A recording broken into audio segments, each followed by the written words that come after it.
Good morning Pilipinas, 5:03 at nagbabalik po ang Panahon TV. Mga kababayan, 40 katao na nga pong nasawi habang 65 na ang sugatan at 5 naman ang nawawala. Ito ay kaugnay pa rin ng mga pag-ulan na dulot ni Bagyong Agaton sa Visayas at Mindanao. Ayon sa National Disaster Risk Reduction and Management Council o NDRRMC, umaabot na sa mahigit 123,000 pamilya ang apektado ng masamang panahon o ito'y katumbas ng mahigit 500,000 katao. Ang mga malalakas sa pag-ulan ay nagdulot na rin ng pagbaha at pagguho ng lupa.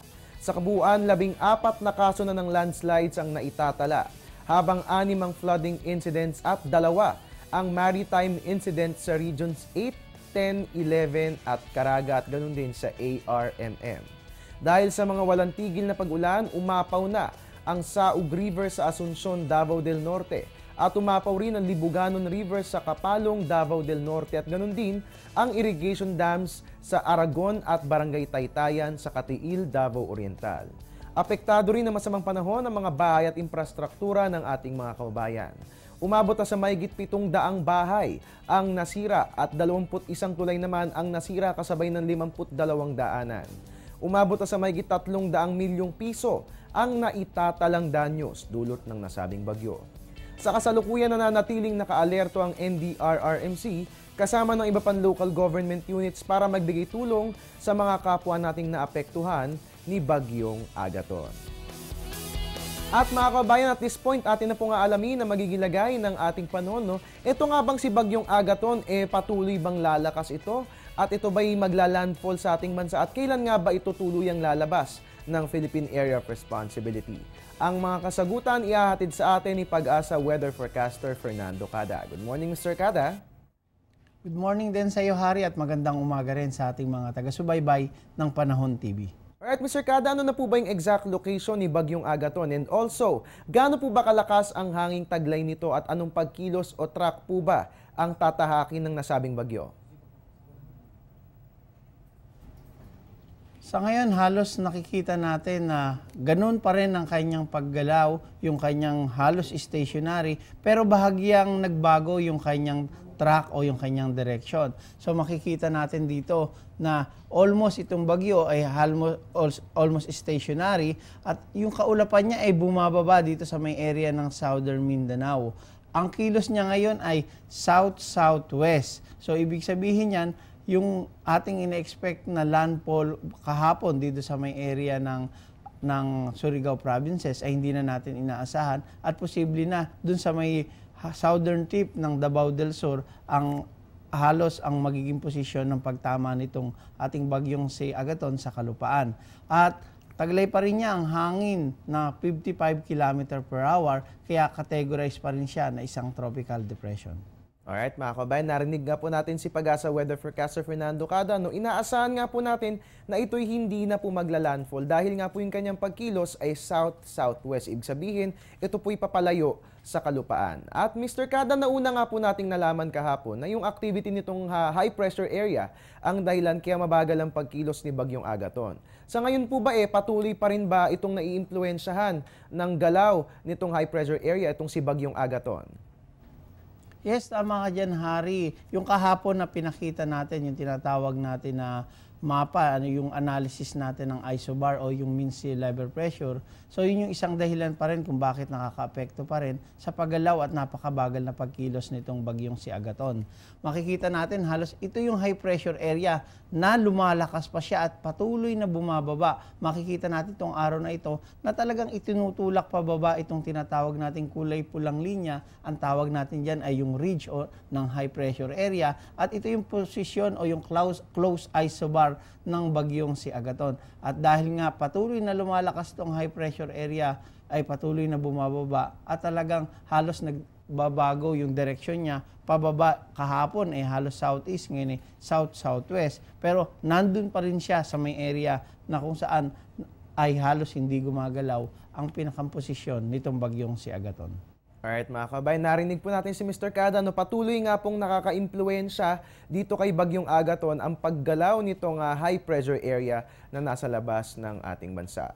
At kahapon nga po, Mr. Kada, no, nakataas nga po yung signal number 1 sa Visayas at Mindanao. Sa ngayon po ba, magtataas ba tayo ng public storm warning signals? At anong mga lugar po ba ang apektado nito? Posible po ba na itaas po natin yung ating public storm warning signal sa signal number 2 at signal number 3?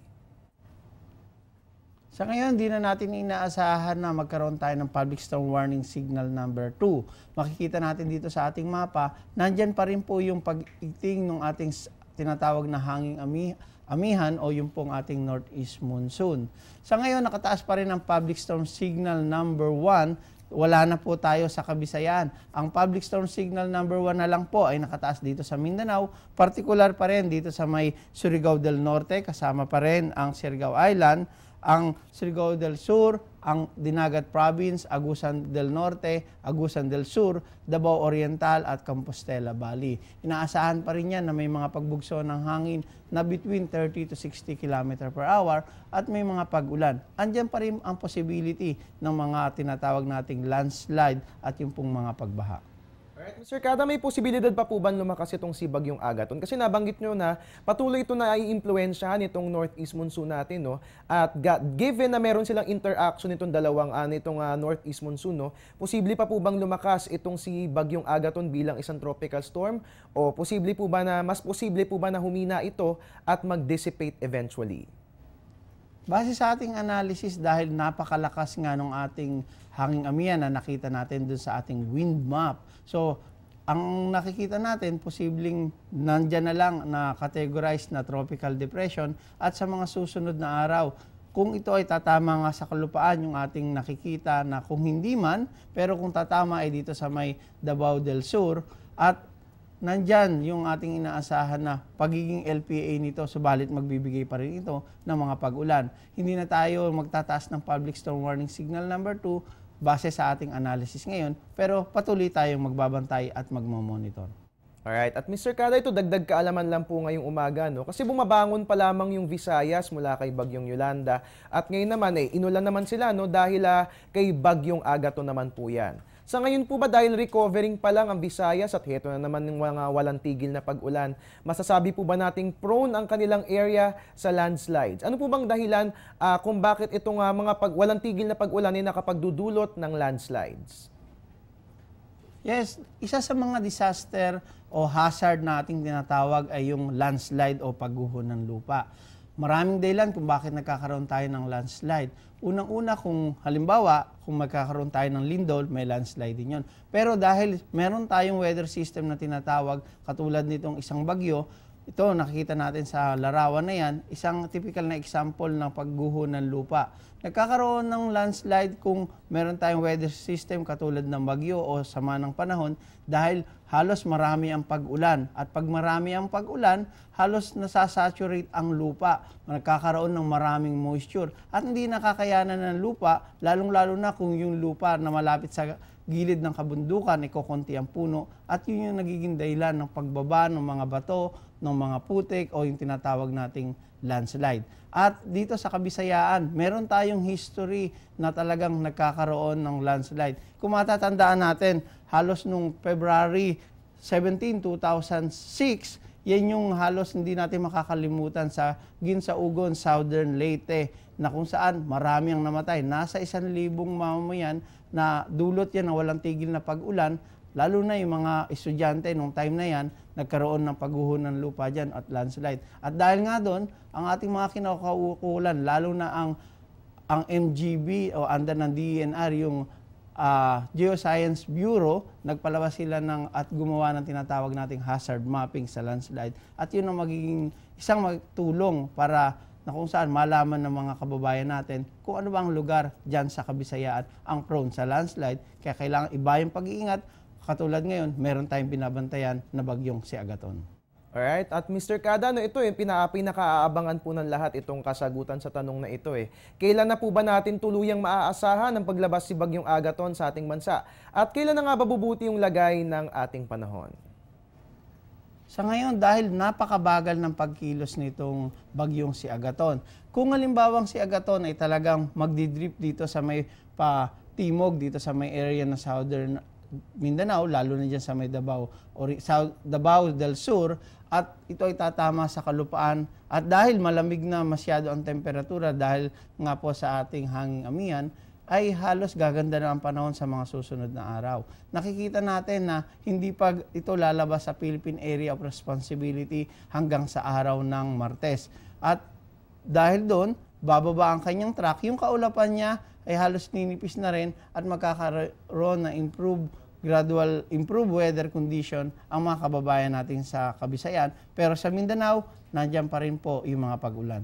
Naku mga kabayan, medyo magtatagal pa po itong si Bagyong Agaton sa ating bansa at inaasahan nga po natin na hanggang Martes ay nandito pa rin siya sa Philippine Area of Responsibility. Alright, bilang panghuli na lamang po Mr. Kada, ngayong araw po ba ng linggo, ano bang mga dapat nating asahan sa lagay ng ating panahon?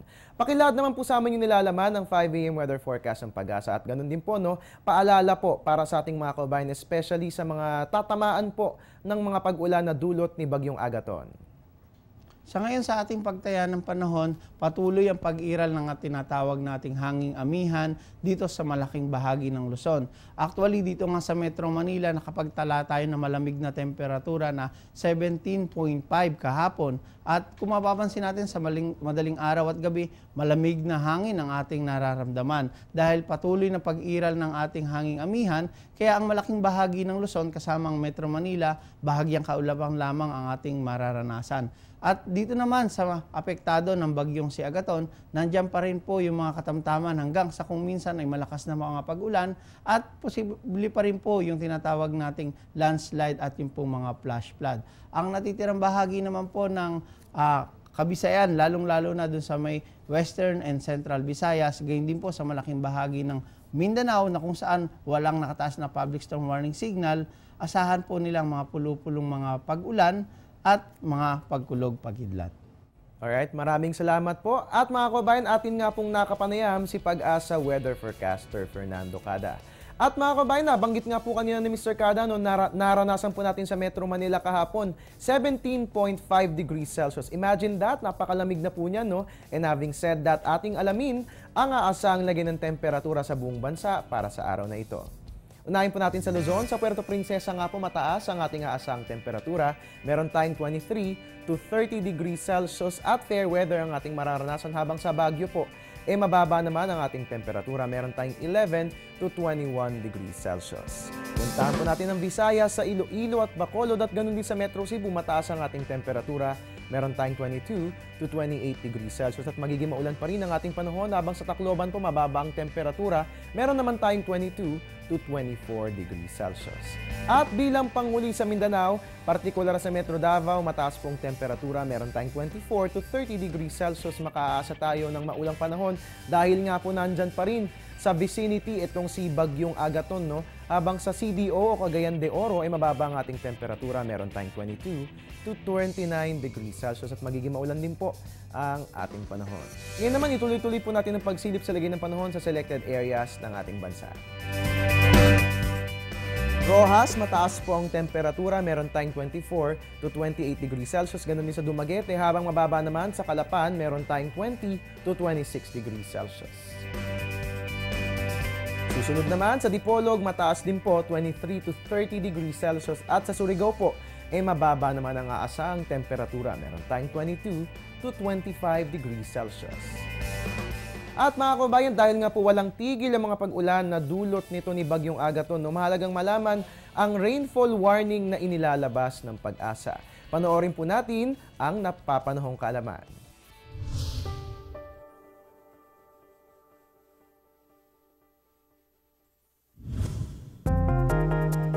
Alamin kung paano iintindihin ang rainfall warning system ng Pag-asa. Ang yellow signal ay nangangahulugan ng aware. Ibig sabihin, posibleng magkaroon ng baha sa mga mababang lugar. Ang orange signal naman ay nangangahulugan ng prepare. Sa ganitong sitwasyon, meron ng baha at posible itong tumaas pa.